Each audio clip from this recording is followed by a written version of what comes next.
Olá, boa noite. Opa, meu convidado pontual chegou. Vou te convidar, Nixon. Gente, estão preparados? Tem muita gente esperando por essa live hoje. Oi, Tainá, boa noite. Opa! Oi, Bia! Boa noite, Oi, Nixon. bom, querida? Tudo bem, você? Ótimo, beleza. Vou ajeitar um pouquinho. Muito bom.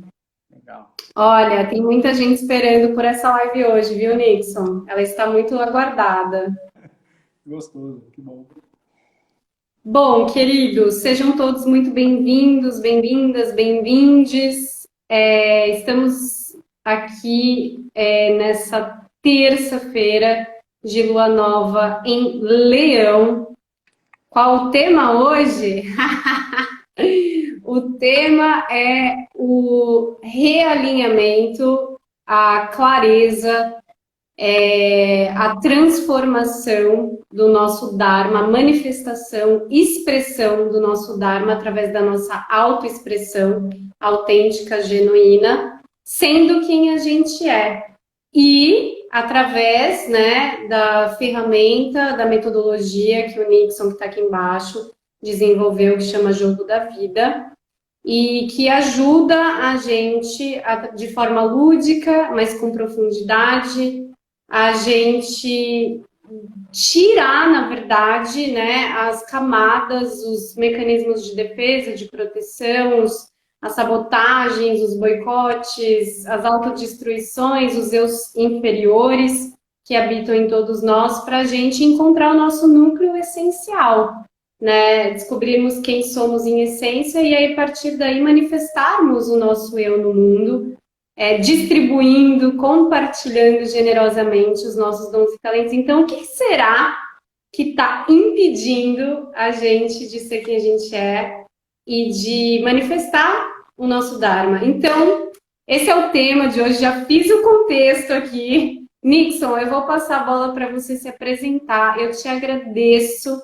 imensamente pela sua presença, por você ter aceito o meu convite, vindo aqui compartilhar e contribuir sua medicina, que eu honro muito, e eu vou passar para você aí se auto-apresentar. Obrigado. Primeiro, quero agradecer pelo convite especial e também por, ao pensar no propósito de vida, ter pensado na minha pessoa, né? Já tem aí algum tempo que eu estou querendo falar sobre o assunto. Atualmente, eu tenho compartilhado mais com os meus alunos, né?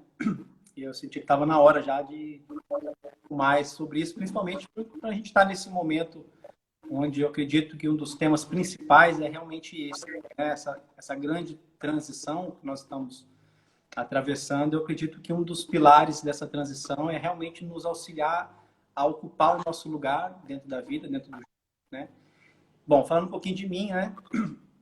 Eu vou resumir aqui bastante. Então, eu sou um terapeuta especialista em jogos de autoconhecimento.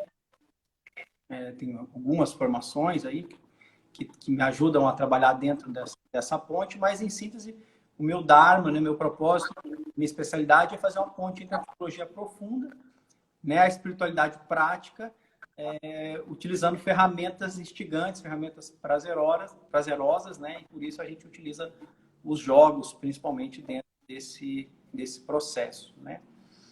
Então, resumindo, é isso, né. Beleza, grata, Nixon. Olha, eu vou fazer um outro pequeno contexto, muito breve, para pegar um link e passar a bola para você novamente. Então, a gente está nesse momento de transição planetária fortíssima, né? Que a gente está sendo preparado, anunciado há algum tempo, algumas décadas. Que na astrologia, os astrólogos, a gente já sabia que esse março de 2020 viria realmente como um turning point, o último last call da humanidade para o despertar, né? Para realmente ir para a era de Aquário. E aí, então, é importante dizer que a gente está no ano do Sol, Nixon e todos que estão escutando aí, né? A gente está no ano regido pelo planeta Sol, o luminar principal, né? O pai, o masculino, a nossa estrela brilhante interna, a nossa essência. Então, em suma, para todos, é o ano da gente brilhar, é o ano da gente sair dos porões, da gente sair do que tá das caixinhas, do escondido e revelarmos ao que viermos. Então, Nixon, o que que você pode falar para a gente sobre isso, né? Sobre como a gente descobre o nosso sol, o que que é Dharma, né? Como a gente manifesta e expressa o nosso Dharma? Ele é fixo, ele é mutável, ele é periódico. E aí eu tenho mais perguntas, mas eu vou deixar você com essas por enquanto. Essa é uma pergunta muito importante, né? A gente costuma dizer que é a pergunta que vale 1 milhão, né? Qual que é o meu propósito de vida, né? O que que eu vim fazer nesse mundo? Qual que é o meu lugar dentro? Quem sou eu? Quem sou eu, né? Essa é a grande pergunta, né?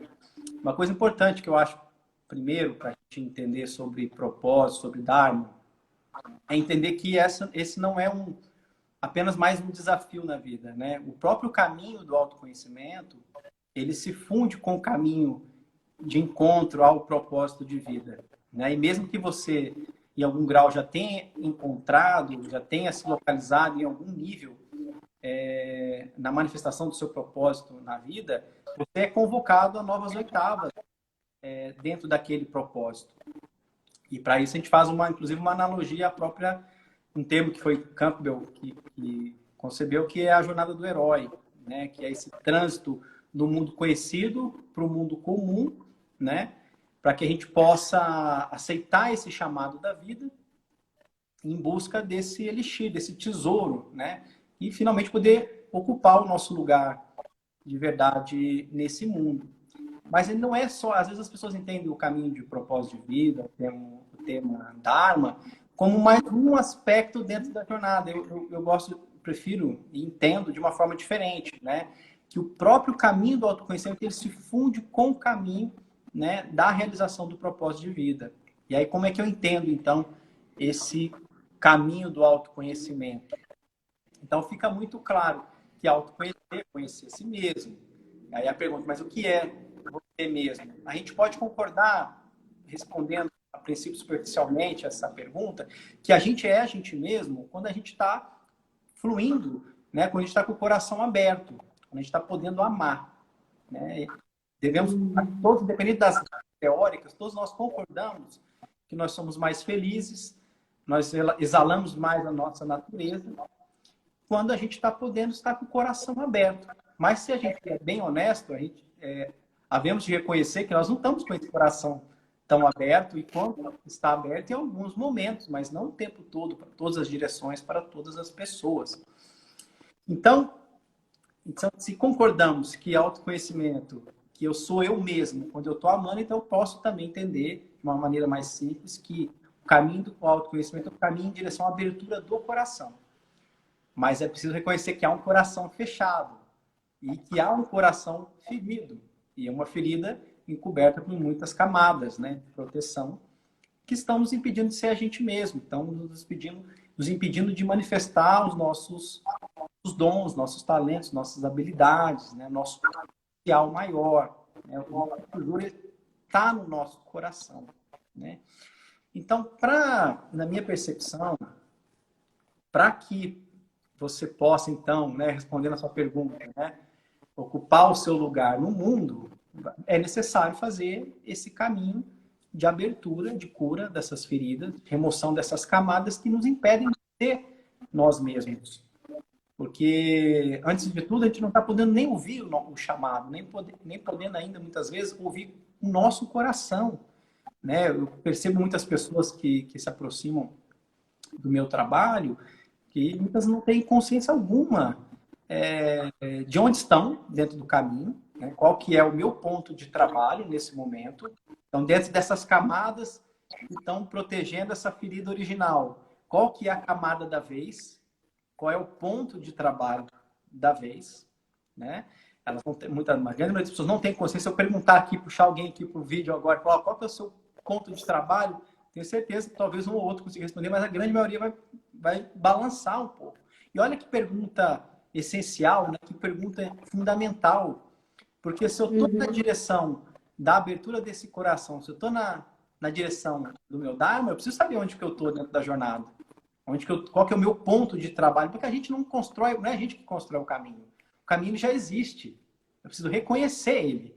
E a própria vida, que eu costumo dizer que a vida é o maior, a vida em si, como ela se apresenta para cada um, ela é a maior metodologia de autoconhecimento que existe, em sua própria forma. Então, eu preciso reconhecer essa forma que se manifesta para mim e me alinhar com ela, porque ela já me dá o próximo passo. Eu só tenho que percorrer o caminho, seguir o passo a passo, os sinais, as indicações, ter a paciência necessária, porque na hora certa o fruto do propósito vai florescer. Não é a gente que determina, não é assim, né? Mas é procurar nadar a favor da corrente, né? É procurar jogar o jogo. Né? Essa é a linguagem que eu utilizo. É assim que eu realmente percebo a vida. Quando eu falo jogar o jogo, não é só uma metáfora. Para mim, na minha percepção, a vida é um jogo mesmo. Né? Não é só uma analogia, não. É um jogo. A gente joga o jogo, as coisas ficam mais fáceis. Perfeito, Nixon. E aí eu vou te perguntar, uma pergunta simples, mas profunda. Então, o que é que pode estar encobrindo o nosso cardíaco, o nosso coração? Né? Desde as pessoas que não têm a menor ideia de onde estão, de quem são, do que gostam, do que tem tesão, do que tem paixão, que estão congeladas, anestesiadas, amortecidas, robóticas no piloto automático, até as pessoas que já estão minimamente alinhadas, que têm uma mínima consciência, um mínimo olhar desperto, mas, como você disse, né, todos nós estamos em eterno processo a jornada do herói são camadas e camadas. E de tempos em tempos a gente morre e renasce, né? Então, o que pode ser, o que é isso que encobre? O que é isso que a gente pode colocar, então, como desamor, né? O que está impedindo o fluxo do amor? Perfeito. Isso não é uma coisa só, né?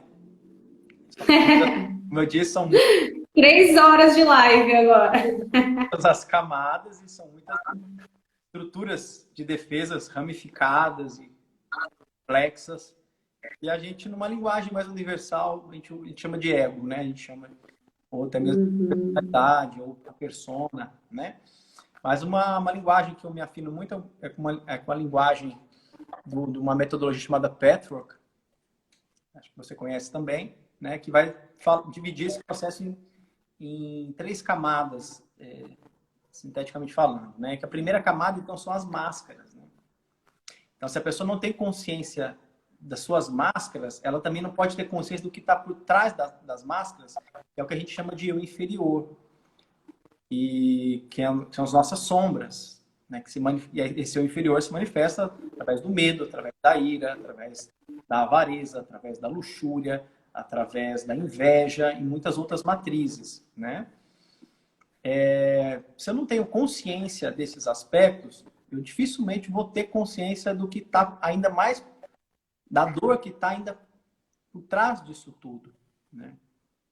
Mas uma forma que pode ajudar, agora respondendo um pouquinho mais, de forma mais prática e objetiva, que você perguntou, é a gente começar a perceber, diante das situações que a gente vive na vida, dos eventos que nos acometem, das coisas que nos dizem, o que é que quando algum evento acontece, alguma coisa te falha, aquilo te tira o chão, te cutuca, Aciona um gatilho. um gatilho que você fica reativo. Então, ali é uma pista para a gente poder entender aonde que tem um ponto de dor, porque aquilo mexe em algum lugar sensível. E, normalmente, a gente começa a observar isso e identificar um padrão. Então, tipo de situações que a gente acaba atraindo e vão cutucar essa ferida. Eu vou dar um exemplo mais claro, mais prático. Então, percebe uma pessoa orgulhosa, que você conhece, uma pessoa muito orgulhosa que você conhece. Percebe como que essa pessoa orgulhosa, ela é constantemente provocada no orgulho dela.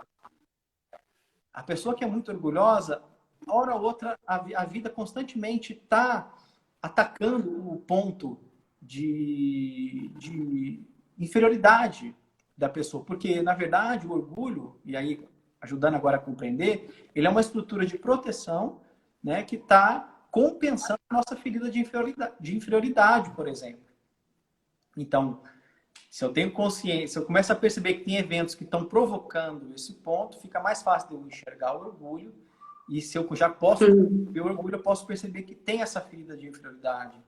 Eu já posso perceber, no momento em que ela é acionada, em que é cutucada, esse ponto, eu consigo acessar esse ponto de dor, né? E a consciência precisa entrar nesse lugar para que essa transformação, para que essa cura possa acontecer, para que essa alquimia aconteça, né?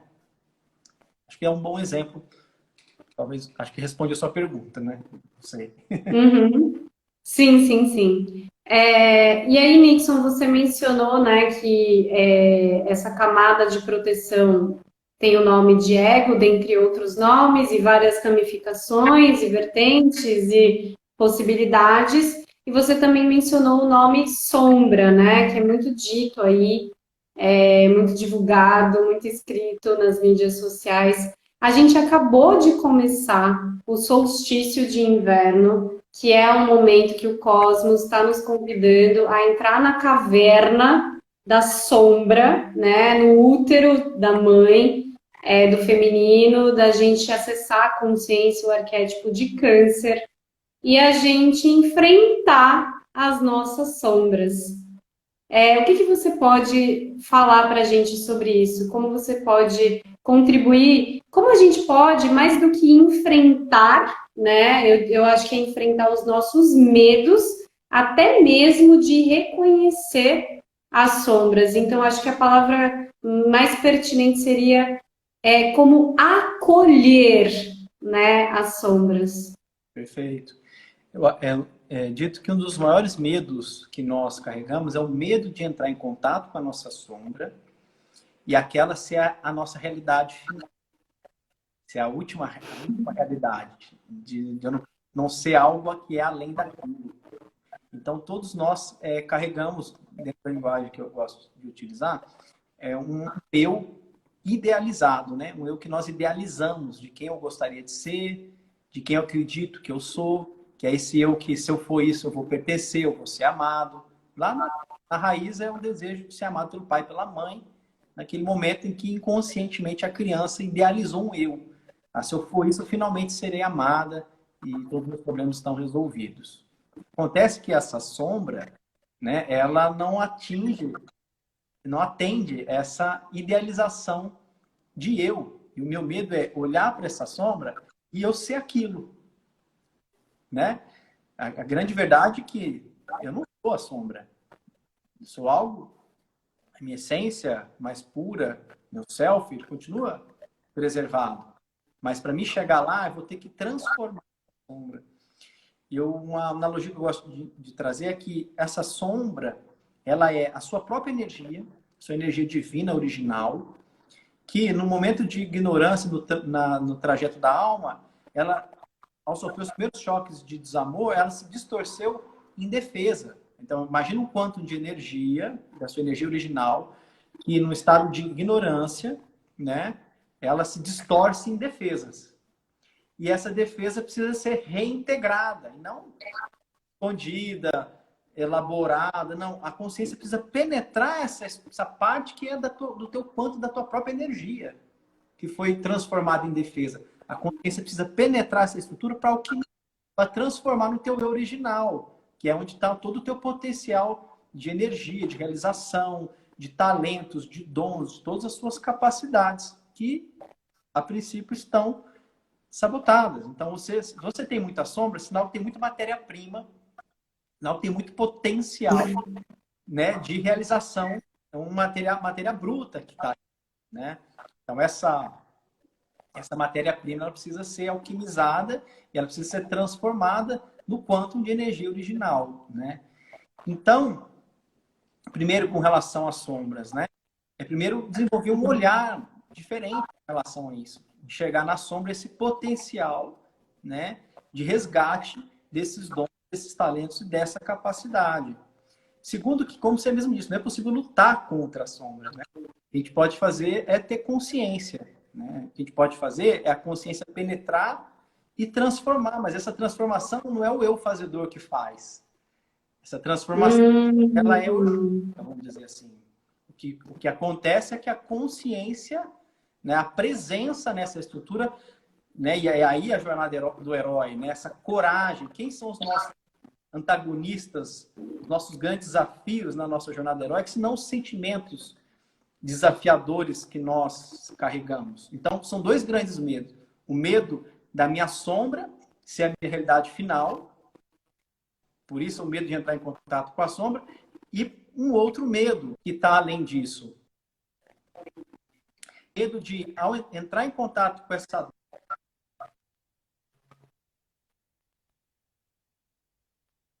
Opa, Nixon, travou. Então, são dois medos principais. Agora voltou. São dois medos principais. O medo de entrar em contato com a sombra e ver que ela não é a sua realidade final e... É o medo de entrar em contato com a sombra e ela ser a realidade final. Ser a realidade final. O medo de entrar em contato com a dor e não ter saída. De ser também a realidade final. De não conseguir entrar em contato com aquele sentimento e não conseguir elaborar, né? Então, para a gente fazer esse caminho em direção ao propósito de vida, a gente precisamos desenvolver um quantum de confiança, né, necessária para dar alguns saltos. Porque dentro do trajeto do propósito, tem um momento do trajeto que você vai saltar, não vai ter uma pula que tem uma rede de proteção aqui te segurando, né? Não vai ter. Em algum momento é o primeiro voo da águia, né? Você vai ter que dar um salto, mas para isso você vai ter que ter já um quanto de confiança, porque a vida não vai dizer, ó, pode pular que tem uma rede de proteção. Você vai ter que confiar, pular e acreditar que Deus vai te pegar, né? Agora, como é que você vai desenvolver esse quanto de confiança? Agora eu vou ajudar um pouquinho nesse aspecto, né? Vamos lá. Vai.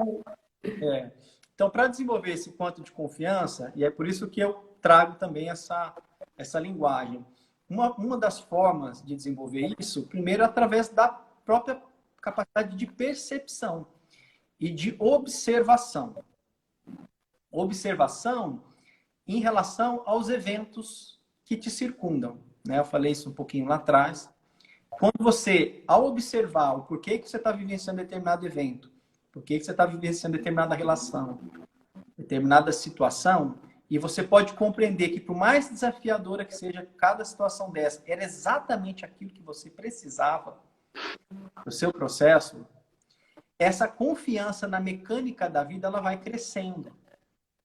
Então, à medida que eu vou constatando sempre que é verdade, que existe uma consciência amorosa por trás do véu, conduzindo a mecânica toda, e que eu estou recebendo a cada instante tudo que eu preciso, que basta eu pegando para a dinâmica, e isso pode ser construído percepção a percepção, dia após dia, essa confiança vai se desenvolvendo, até que chega um momento onde a vida fala, todos os sinais apontam, fala agora é a hora do salto, agora é a hora do pulo, para você realmente assumir o seu lugar no mundo, você tem a confiança necessária para dar esse salto. E aí, alçar o voo, né? Aquele momento que a gente está na beira da cachoeira, né, Nixon? A gente está na beirinha e fica lá, ai meu Deus, será que eu vou, não vou, não vou? Eu acho que uma boa bússola para esse timing é o corpo, né? O nosso corpo diz, ele tem uma sabedoria. Realmente. Uhum. O corpo não engana, né? A mente engana. A mente engana, mas o corpo ele é um instrumento de aferição, né? Muito preciso. Eu queria contar uma história depois. Antes de você contar a história, quando eu olho para o lado é que eu estou anotando, tá? Não estou faltando com atenção e respeito, não. Eu estou anotando meus links aqui que vem. Sim. Quando você estava falando, né, de uma das duas vertentes ali de possibilidades de morte do ego, uma dessas identificações com essa sombra pode ser o papel da vítima, né?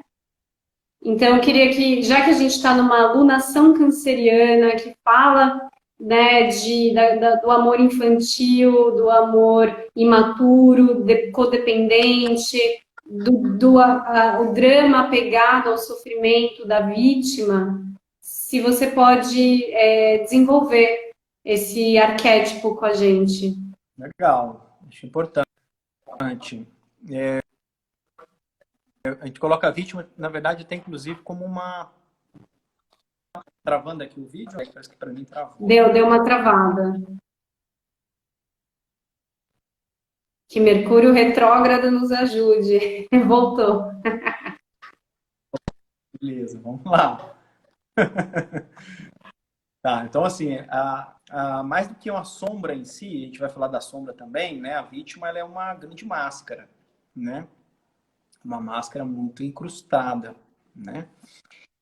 Porque primeiro é importante entender, né, que a vítima nada mais é do que uma estratégia, né, para receber amor, para receber afeto, uma maneira de pertencer, né?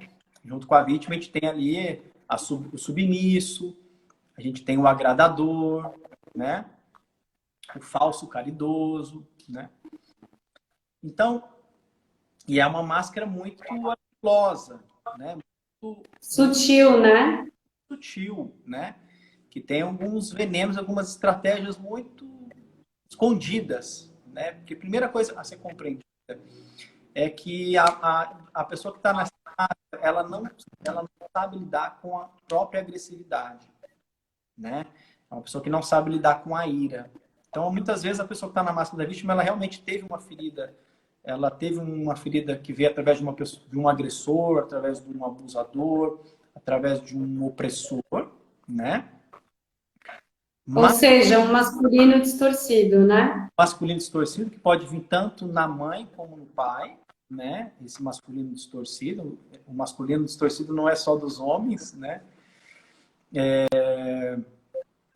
E ela é como se ela dissesse, olha, eu não vou ser igual o agressor, então eu nego e condeno e eu condeno o agressor. E eu vou ser diferente disso. Então Uhum. ela vivenciar essa agressividade. E o que que acontece quando você nega a ira, nega a agressividade? Ela se volta contra você, né? Tipo uma autodestruição? Uma vira também, inclusive, vira também autodestrutividade, né? Então, quando eu não lido, Ou a gente pode trazer de repente que ela vira um senso de não merecimento, de não valor? pode ter isso também, né? Mas o que eu estou querendo dizer agora assim, se eu não lido com a minha própria agressividade, ela se volta contra mim, né? Tá. Ela se volta contra mim. Então, esse é um primeiro aspecto, né? A vítima, na essência, ela vai ter que, para se libertar do lugar de vítima, vai ter que, na essência, ela é o algoz de si mesmo. Na essência mais profunda. E no processo de cura, né, para cuidar da nossa criança ferida, sim, se faz necessário em algum momento vir o choro não derramado, os protestos não enunciados. A vítima essa criança que foi machucada, ela vai ter que se expressar, vai ter que ser cuidada, vai ter que ser reconhecido realmente essas feridas. Mas essa não é a etapa final, né? A cura não Que, termina, que, que, isso, que isso seria também o autocuidado, né, não Nitson? rompe o O ciclo. auto... Ela vai precisar entender que lá atrás é ela mesma que foi o agressor, na essência mais profunda. Isso pode acabar entrando num aspecto mais transpessoal, um aspecto kármico até, inclusive, e compreender, para poder abrir a percepção e compreender por que de repente, né, uma criança passou por determinada situação, né? Então, somente com a chave, a vítima só se liberta com a chave da autorresponsabilidade. E a chave da autorresponsabilidade só vai ser possível ser encontrado, muitas vezes, com a compreensão mesmo. Tem que haver uma expansão de consciência, de clareza a respeito dos desígnios do karma, para poder compreender por que passou por determinada situação, para poder se autorresponsabilizar e quebrar essa ideia de que existe um algoz fora de mim mesmo. E aí, se eu estou consciente que eu me coloquei nesse lugar, então eu tenho o poder também de fazer diferente. Se fui eu mesmo que me coloquei, eu mesmo posso sair. Né? É uma questão também. Aí é o verdadeiro empoderamento. Né? Aí é empoderamento mesmo. Quando eu assumo essa responsabilidade e saio do jogo de acusação, saio do jogo de projeção, que tem gerado mais destruição, mais guerra, mais sofrimento. E uma vez que a pessoa traz esse padrão de vida, ela repete isso, ela troca de relação, ela repete. Ela sempre atrai o agressor. Poderia falar também da massa da estrutura do agressor aqui também, né? Mas exigiria outra explicação mais longa. Mas resumindo, a vítima e o agressor, um casa com o outro. São estruturas que se acoplam. Né? Então, a estratégia da vítima, então, a vingança da vítima é botar a culpa no algoz, é matar o algoz pela culpa, o veneno da culpa. Ela joga a culpa, ela é sempre vítima, ela não precisa lidar com a culpa, ela tem o conforto de que não é ela, de que é o outro, isso. E aí vão cuidar dela, porque ela é a coitada, ele é o coitado, né? E a culpa, e ela fica tentando matar o agressor com a culpa. E ele está sempre falando, olha como você é ruim, olha como você é mau, e olha como eu sou um coitado, eu sou bonzinho, você é mau. Ela está sempre todo... E ela faz o jogo. Ela faz... A injustiçada, né? Tem um ganho, tem um prazer, tem um ganho ali. Né? A pessoa que está nesse lugar tem dificuldade de lidar. Com a agressividade também tem dificuldade também de lidar com a culpa. Então, a pessoa normalmente está nessa estrutura, ela fica sem poder pessoal, ela acaba vivendo relações de codependência, tem dificuldade de prover, tem dificuldade de empreender. Empreender não necessariamente ser empresário, né? De ir para o mundo, de colocar, né, os seus dons no mundo, fazer as coisas acontecerem, né? Ela acaba vivendo relações de codependência, né? Acaba ficando minguada, sem tons, porque não lida com a própria agressividade. Se você não lida com a sua própria agressividade, você não sabe dizer não, você não sabe dar limite para o outro de uma forma equilibrada, né? Então, e sempre reeditando e construindo, confirmando para si mesmo que é mesmo uma vítima, para mim não dá certo e tal. E sempre vai lá e é atraído pelo, né? É atraído pelo agressor, sai de um relacionamento, vai para outro e reedita isso e traz isso. Se tem a ver com o outro, não, tem a ver com ela mesma. Né? Acho que, resumindo bastante, é isso. Sim. Você quer contar a sua história? Que você ia contar? Não sei como é que nós estamos de tempo. Tem muitas... Temos 30 minutos. Não, então tá tranquilo. É porque eu queria contar uma história minha com relação a esse aspecto do propósito de vida, que eu acho que elucida muito bem o tema e pode ajudar a entender o que é esse processo. No que tange a a gente estava falando das sombras, né, desse processo de ir para dentro, e eu quero falar de uma delas que está diretamente relacionado seria a sombra que toma o trono ali do propósito, vamos dizer assim, que é a avareza. Pô, Nixon, você nem deixou eu te perguntar, então era um tópico aqui. Já foi, já. Que ótimo. Então, a avareza ela tem algumas nuances, né? Primeiro que a avareza, ela, na casa do Mahalila, a gente trata ela como uma casa 8. E a gente diz também que a casa 8 não é só a casa da avareza, mas é a casa também do medo da escassez, né? Então, tem um aspecto da avareza que é vou guardar e vou reter, porque se eu não reter e não guardar, vai faltar, que é a falta de confiança na própria vida. Eu não confio na abundância da vida. Eu acredito que os recursos são limitados e que tem um tanto que vai ser... Eu não acredito na abundância infinita. Eu acho que realmente tem uma quantidade limitada de recurso que eu preciso guardar uma parte, porque senão vai faltar. Essa é uma ideia falsa, errônea, né? E que tem base também no medo, né? O medo da escassez, né? A gente não confia nessa torrente de que é dando que se recebe, né? Isso se torna um elo. Então, esse é o primeiro aspecto, bem mais conhecido da avareza. Um segundo aspecto da avareza, e aí eu acredito que é o aspecto principal, que está muito na raiz do propósito, que é mais ou menos uma coisa da criança que é assim, lá dentro da criança. Eu não recebi o que eu queria, então eu não vou dar o que eu tenho para dar. É uma birra, né? E a gente chama nessa linguagem de pacto de vingança. Não recebi o que eu queria, então não dou o que eu tenho para dar, né?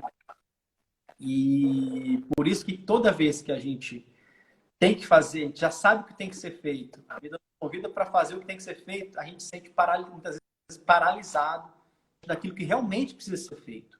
Às vezes tem muita coisa, faz muita coisa mesmo, coisas legais, coisas importantes, caridade e tudo mais, mas aquilo que é para fazer mesmo não faz. E quando vai fazer com muito esforço, porque tem esse não dentro da gente muito forte. Então eu não dou, não recebi o que eu queria, então não vou dar. Isso está lá no inconsciente. Paralisa, a gente trava quando realmente a gente vai caminhar na direção do nosso propósito de vida. Ah, mas eu não sou avarento, eu ajudo muita gente. Lembrando que esse eu ajudo muita gente, que é o falso caridoso, ele está nessa máscara que eu acabei de explicar aqui, na máscara do bonzinho, do agradador, da vítima também, que está junto com o bonzinho, ele tem um padrão ali também muito parecido. Então, você quer primeiro compreender se você já está longe, além da avareza ou não, perceba se você também, se você acredita que você é um caridoso, é um doador, se você recebe também na mesma proporção que você dá. Ou se você acha que você que recebe, acaba sendo injustiçado, as pessoas valorizam tanto que você deu. Percebe se realmente você está podendo receber, porque dar e receber é uma coisa só. Se você não está podendo receber, não é verdade que você está dando. Esse dá ganha, pode ser um eu idealizado, que daí você acha que você é legal, para você se sentir melhor, mas não é uma doação ainda pura do coração, né? Porque se você dá de verdade, receber é um processo natural, né? Então esse é um outro aspecto. Eu vou contar uma história rapidinho, tentar resumir aqui a história, que vai ajudar bastante nisso. Eu acho que é uma chave aí nesse processo. Eu não contei aqui um pouco da minha história, mas eu, antes de me lançar totalmente para viver do jogo da vida, né, eu trabalhava como diretor de uma empresa grande, uma empresa que tem hoje quase 400 escolas no Brasil. Então, eu tinha um cargo bom, já vim muitos anos como terapeuta, já estou trabalhando com uma Halila há 10 anos, mas tinha a minha profissão, um cargo, uma empresa grande, um bom salário e tudo mais. Fui entendendo os sinais da vida, eu precisei passar nessa última fase por essa empresa para desenvolver algumas habilidades, porque eu já lá atrás eu queria ter sido só terapeuta, queria ter feito outras coisas. Fiquei sem ganhar dinheiro naquela época. A vida falou, não, agora você precisa desenvolver suas habilidades. Eu obedeci, fui trabalhar como diretor para desenvolver habilidades que depois foram muito necessárias para o meu projeto hoje, né? Aí beleza, aí chegou um momento que a vida falou, agora você vai viver do jogo da vida. E aí eu poderia contar toda uma história disso também, não vou contar porque não é esse o ponto, né? Mas ele teve toda uma jornada, dei o meu salto e deu certo, né? Comecei a atender com o jogo, comecei a fazer os grupos, as coisas foram acontecendo, graças a Deus. Aí chegou um momento que o jogo falou para mim assim, olha, você vai para São Paulo. Quando eu falo jogo, é assim, os sinais da vida, né? Eu falei, ok. Eu dizia que o último lugar na vida que eu ia morar era São Paulo. Eu estava procurando casa no interior, casa aqui, casa ali. E nada. Aí até que fluiu, aí aquelas histórias doidas também, de uma sincronicidade toda. Linda casa em São Paulo, com um espaço legal, um valor muito acessível, que era junto com um amigo, que era essa casa que ele estava alugando e tal. E aí eu fui, né? E aí, a princípio, tudo certo, tudo encaixou para mim estar ali. Só que chegou. Aí eu tinha passado, na época, por uma separação, tive gasto com mudança, tinha uma série de gastos nessa transição. E fui confiando, eu confiava tanto que nem as minhas contas eu acompanhava, as coisas sempre encaixando. Só que chegou no final do primeiro mês do aluguel, naquele primeiro mês eu lembro que eu tinha que dar 3 mil reais. Eu fui olhar minha conta um dia antes, ela estava 10, eu não lembro o mês, que setembro, 10 de setembro. Olhei a minha conta no dia 9 e estava zerada. Não tinha nem um centavo a mais, nem um centavo a menos. Nem negativa nada. E aquilo me chamou muita atenção. Eu falei, gente, por que que eu tô com essa conta zerada? E a coisa tem um jogo divino aqui. Eu falei, tem uma coisa aqui. Mas na hora que caiu minha ficha, de verdade, que no dia seguinte eu tinha que dar os 3.000, que eu não tinha os 3.000, aquele medo da escassez, aquele frio na barriga que eu achei que eu já tinha atravessado lá atrás, que eu já estava vivendo o meu propósito, afinal de contas eu estou seguindo todos os sinais, estou seguindo tudo, todas as dicas que a vida está dando. Por que que eu estou tendo que passar por isso? Voltou, bateu um frio. E o medo da escassez foi me tomando, foi me tomando. Quando chegou a noite, de madrugada, na verdade, umas 4:30 da manhã, eu despertei da cama, uma energia muito forte, assim, uma coisa que dentro de mim falava, vai rezar, vai fazer teu sadhana, tua meditação, tuas coisas. Eu fui lá, acendi uma vela, comecei a fazer meu japamala, meus mantras, comecei a rezar, rezar, rezar. Aí no meio daquele processo, no meio das meditações, tudo aquilo, chegou uma hora que eu bati a porta da verdade e falei, tá, peraí, por que que eu tô passando por isso aqui? Eu bati um papo com Deus, falei, eu não tô entendendo, eu tô confiando nos sinais, tô confiando em tudo, eu quero saber, né, qual que é a raiz desse medo da escassez, por que que eu tô tendo que passar por isso, sendo que eu dei o salto e confiei, tô seguindo os sinais. E aí fui, entrando, entrando, entrando, até que no meio da meditação, depois que eu fiz essa pergunta, me veio a imagem do meu pai criança, né, chorando em cima de uma árvore, né? E aí eu lembrei de uma pergunta que eu tinha feito pro meu pai, porque o meu pai, um pai muito ausente, totalmente ausente, e a ponto assim, nunca ter ligado para saber como é que tá minha filha, nada disso. Mas até então, cognitivamente eu achava que estava tudo bem, que eu entendia isso, dele ser assim já, é a ferida dele. Tá? E aí eu lembrei que um dia eu falei para ele, falei para meu pai assim, ele, pai, mas por que que você nem liga, como se a gente nem existisse? Por que essa distância tamanha? Aí ele respondeu assim para mim, ele falou assim, eu nunca ganhei um lápis do meu pai. Ele respondeu só isso, eu nunca ganhei um lápis do meu pai. E aí nessa meditação, eu veio essa frase dele. Na hora que veio a frase, eu senti lá na veia. Senti a dor dele, viu o quanto que ele deu, além de um lápis para mim. Mas mais do que isso, eu senti a dor dele, eu chorei por ele.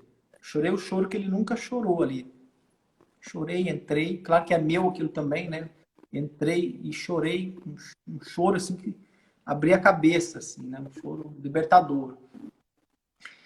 E aí terminei esse choro, eu comecei a sentir uma coisa muito boa e me vinham as imagens da minha vida de todos os pais que sempre tiveram comigo, na verdade, que o pai verdadeiro, ele nunca teve ausente. E me veio as figuras na minha vida, que nos momentos que eu precisei, esse pai por trás do véu, ele estava ali. E nessa hora eu senti a presença do pai, que na verdade nunca teve longe, sempre teve ali presente. Mas como que eu nunca tinha percebido? E de repente, agora que eu entrei nisso, desvelou o véu, né? Eu enxerguei e me emocionei de gratidão. Porque o pai, na verdade, estava. E aí me emocionei muito, né? Muito, perdoei meu pai, me emocionei e de repente eu comecei a sentir muita gratidão. Muita gratidão. E depois dessa gratidão, de repente começou a brotar um sentimento de generosidade no meu coração.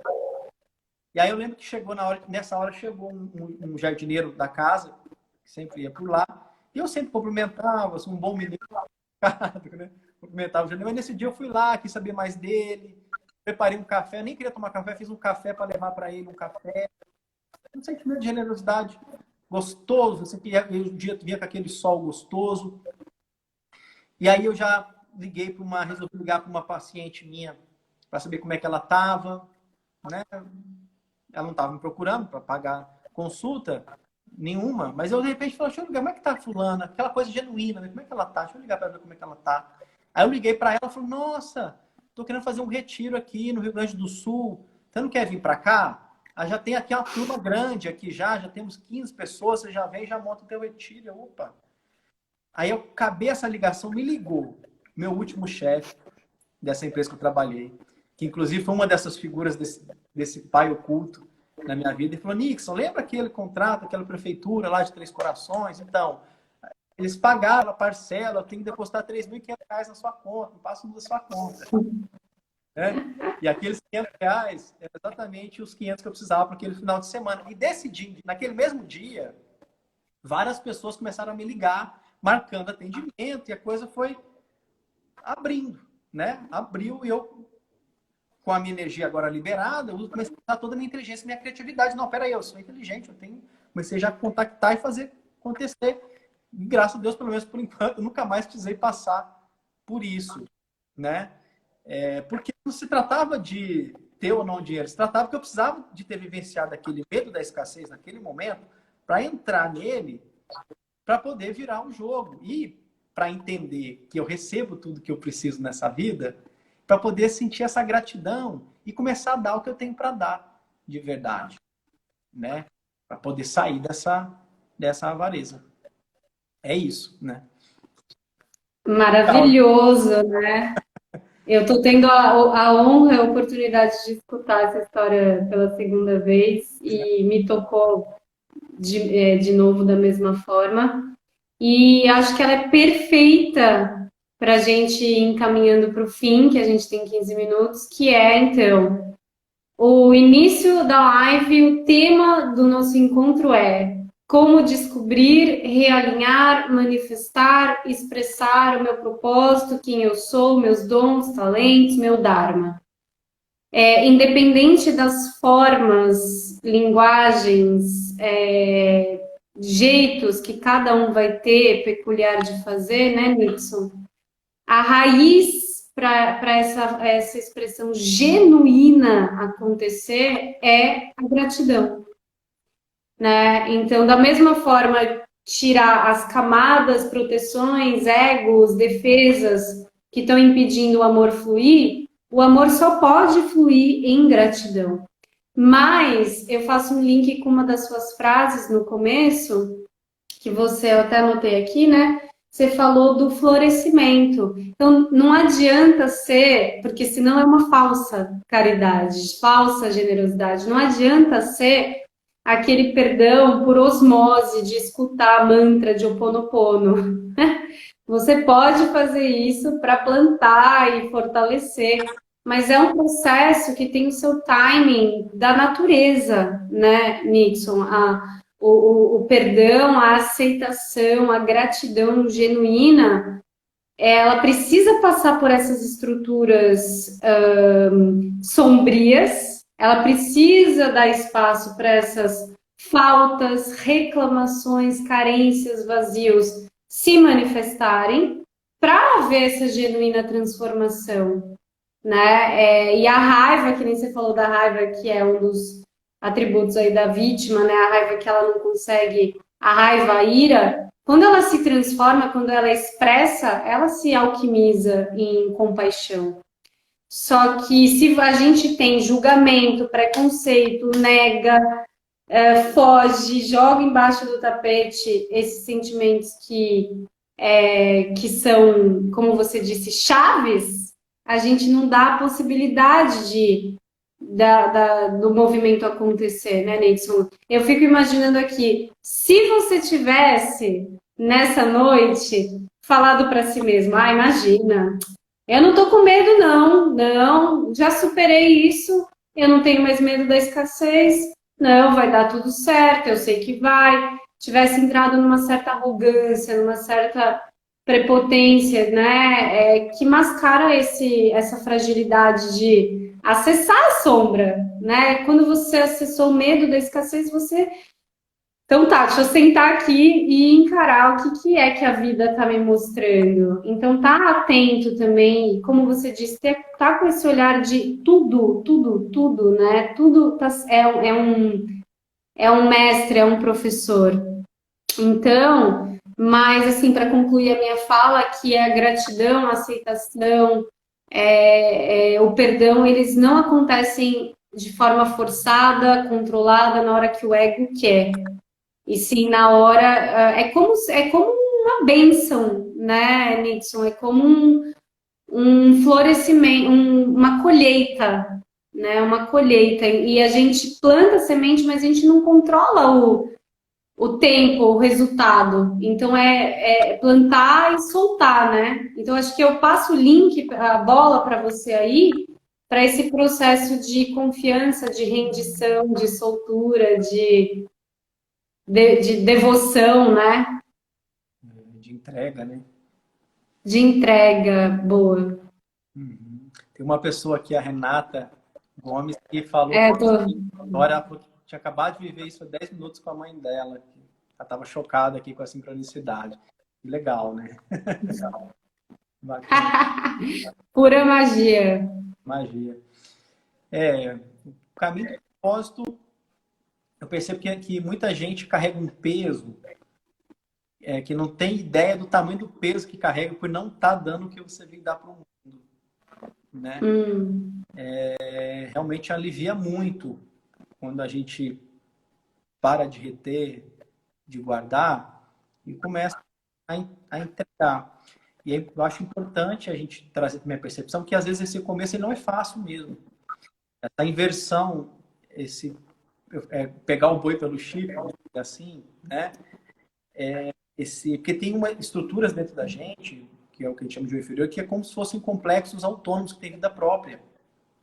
Então, inverter essas estruturas não é um trabalho fácil. Então, é preciso ter paciência Oh, consigo mesmo, é preciso ter autoacolhimento, é preciso saber desenvolver o feminino, que é o tempo das coisas, a gestação do próprio processo. Né? Eu acho que primeiro é preciso tirar esse tirano de cena, né, que está ali te cobrando, se exigindo, que fosse diferente, que já teria que estar vivendo o propósito, ficar se massacrando e se culpando, se sentindo mais inferior.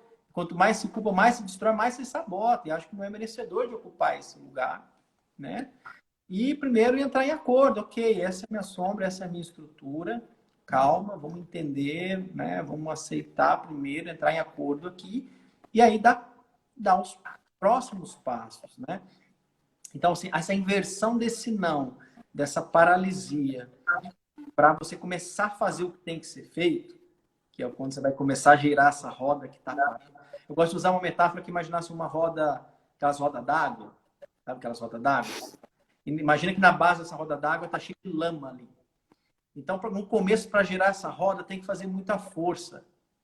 Você tem que pegar a manivela lá, uhum. tentar virar. Depois que a química fala, que vai desopilando aquela lama da base e a água vai caindo, ela vai, daqui a pouco, ela está girando sem fazer força. Mas esses primeiros passos, eles são desafiadores mesmo. Então, eu queria dizer para quem está ouvindo, gente, que está vivendo esse drama, não, e tem que dar esse passo, para quem já está do próximo passo, mas esse próximo passo paralisa, não consegue fazer, eu vou dizer assim, calma, né? Paciência com você mesmo, e entenda que cada passinho que você está dando, ele é muito importante. Mesmo que seja um movimento pequeno, você já está fazendo essa roda girar, né? E aí daqui Uhum. ela vai embalando. Então, os primeiros passos, eles são muito valorosos, né? Então, não é uma batalha qualquer, né? Se reconheça também como herói, como guerreiro que você está sendo dentro dessa sua batalha, essa sua jornada interior, né? E dá um passinho que seja, porque às vezes esse passinho ele não atende a esse eu que a gente idealiza, né? Esse grande eu que nós carregamos, Uhum. que a gente traz uma ideia que a gente não pode ser mais um. E qual que é o problema de ser mais um, né? E às vezes tem outro problema, Bia, que é o seguinte: a pessoa Uhum. idealiza um eu grande e às vezes o Dharma dela não cabe naquilo que ela idealizou. Tem que ser grande, que o Dharma tem que ser grande. Às vezes não, às vezes o teu talento não... Nem todo mundo tem que ser a estrela da coisa, né? É, eu gosto muito da abelha, Nixon. Ninguém, não é todo mundo que nasceu para ser a abelha rainha, nem o zangão. Pode ser a operária, né? Exatamente, né? E ser feliz e estar feliz, integrado e contribuindo no amor, né? Às vezes você está fazendo algo simples, mas que traz um impacto grande. Pode estar varrendo uma casa, mas está varrendo karmas, né? Você pode estar... a gente não dá para entender. Eu tenho uma pessoa que trabalha comigo, que é um querido, ele trabalha na assessoria do jogo da vida. E ele é um cara que eu vejo assim, ele tá no Dharma dele. Eu tô aqui na linha de frente, é a minha imagem, ok? Eu trago essas qualidades para isso, fui feito para isso, né? Mas ele entende claramente que não é ele isso. E que ele está entendendo qual é o papel dele ali claramente no processo e pronto, e tá tudo certo, tá tudo ok, ele tá encaixado, colhe os frutos junto comigo, ele vê as pessoas, né, se beneficiando do processo e felizes, e ele entende que ele também é um agente que proporcionou aquilo, e tá tudo em paz, porque ele não tem esse eu idealizado que ele tem que ser grande, e tá ali fluindo, né, e crescendo com esse processo. Então, acho importante também Ou seja, não tem também uma competição e comparação, né? Tem comparar. uma colaboração e uma cooperação. Exatamente. E é uma outra coisa também que eu queria trazer, aproveitando que estamos fechando, que é um outro elemento também que não podia faltar falando desse tema, né? Vamos entregar o pacote completo, né? É. Aliás, viver o propósito é entregar o que tem para entregar, né? Que é a qualidade da obediência. Muitas vezes fala obediência, a palavra, para muita gente, é uma palavra estranha, né? Porque traz dentro de si marcas, né, de feridas em relação a um pai ou mãe muito exigente, que obrigou muita coisa. E a palavra obediência gera falou obediência como se fosse algo ruim, né? E aí você se rebela contra a ordem, e aí tá sempre na contramão, tá sempre à margem, não consegue se alinhar Disciplina também, né, Nixon? bem, né? Não consegue se alinhar com o fluxo. Então, o caminho do propósito é sim entrega, flow, fluxo, rendição, né? Dançar, ser receptivo, mas é ordem, é disciplina e a obediência. Por que obediência? Obediência aos comandos da própria vida, aos comandos do teu coração. Porque tem uma parte rebelde nossa que não vai. O que adianta a vida te dar o sinal se você não tiver a capacidade de obedecer, de seguir a direção que a vida dá? Porque às vezes a vida dá direção não é aquela que eu quero, não é aquela que aparentemente vai me dar prazer, vai gerar uma morte. E eu tenho vivido isso na minha vida, vivi muitas vezes, de tomar direções, e eu sei que se não fosse a minha qualidade de obediência aos comandos da vida, eu não teria tomado essas direções e não teria colhido os frutos que ao obedecer essas direções a vida me trouxe. Que muitas vezes está confortável, está bom ali, está ótimo, mas a vida aponta aquela direção e eu vou lá e uso a minha qualidade de obediência para, ok, se a vida está mandando, está direcionando, eu vou, né? Não, vou fazer do meu jeito, porque aí fica difícil, né? Então, são as qualidades, em síntese, as qualidades do masculino e do feminino. Sem as duas equilibradas, tem receptividade, coração, emoção, entrega, né? Não, né? O tempo das coisas, nutrição, mas é também ordem, é também direção, é também ação, né? Visão e tudo mais, né? Então, é isso. Me lembrou muito daquela frase do Saramago, que é não tenhamos pressa, mas não percamos tempo, né? Então é saber o momento certo de agir, mas essa ação não é uma reação, não é uma reatividade, é uma ação consciente, é uma ação firme, sólida, estruturada, baseada e balizada na confiança do próprio sentir, né? Uma segurança do feminino interno. Alinhar com a proposta da vida, que a vida está trazendo para você. Se alinhar com a proposta que a vida está trazendo, né? Complementando o que você está dizendo aí. Né? Uhum. É isso, né, Nixon? É uma dança. Então, a gente dá um passo, o universo dá o outro. E aí a gente vai indo. Fica mais fácil o caminho, fica menos sofrido, batendo menos a cabeça, encurta bastante caminho. A gente não sabe o caminho, mas a inteligência do mistério sabe. Então vamos atrás dela, assim, né? Vamos receber essa direção, né?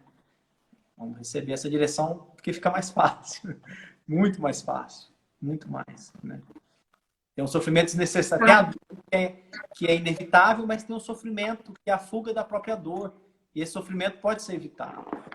É um sofrimento desnecessário. Ah, Nixon, faltam 20 segundos. Eu te agradeço imensamente. É missão dada, missão cumprida, com louvor.